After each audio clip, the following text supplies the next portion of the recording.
A guy named Calvin Wagner gave that to me when I wanted to learn how to ride bulls when I was 11 years old. And that's how he sent me home with a pair of spurs and that bucking barrel, and that's how I got started.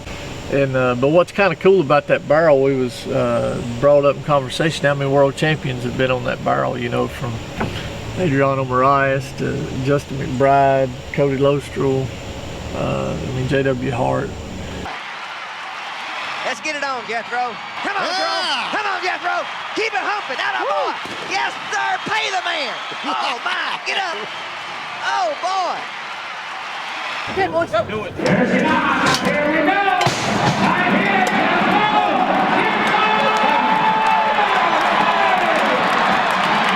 A little small for Jerome Davis. Let's see if he can ride him. Down to the left. Good start. Yeah. Get a hold. Foot came up. Got it back down. Come on, Jerome. Atta boy. Give him the money. Wow. What a bull ride.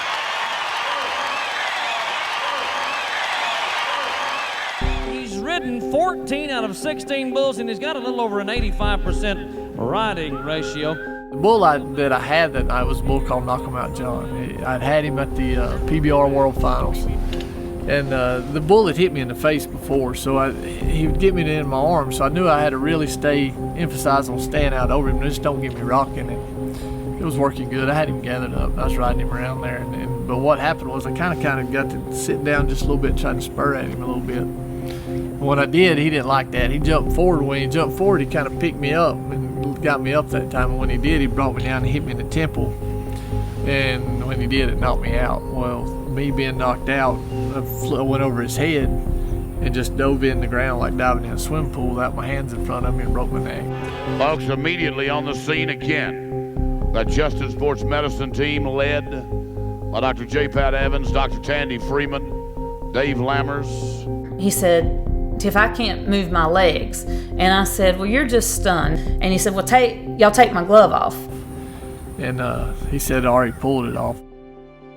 You know, you didn't think about this being the way it was going to end. I remember the doctor coming in and telling Jerome, he said, "Jerome, I got some bad news." I said, well, what you got? He said, you're never gonna walk again.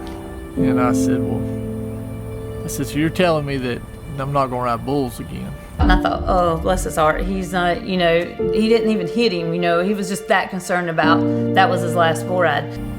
He said, no, you don't understand. He said, you're not going to walk. I mean, your legs, from your chest down, you have no movement. At first you're mad, and then you're relieved that he's, you know, it could have been worse. He could have got killed. Break that down in percentage. I said, like, what is my percentage that I'm going to get up and go again? He said, well, I can't really give you one. He said, but if you want one, I'll give you 1%.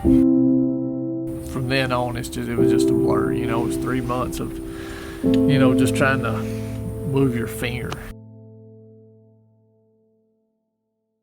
Jerome was so independent. I thought he will never, you know, be able to just lay in that bed. I'm laid up in the hospital, and I knew I had to do something. I couldn't just sit there and let the world go by.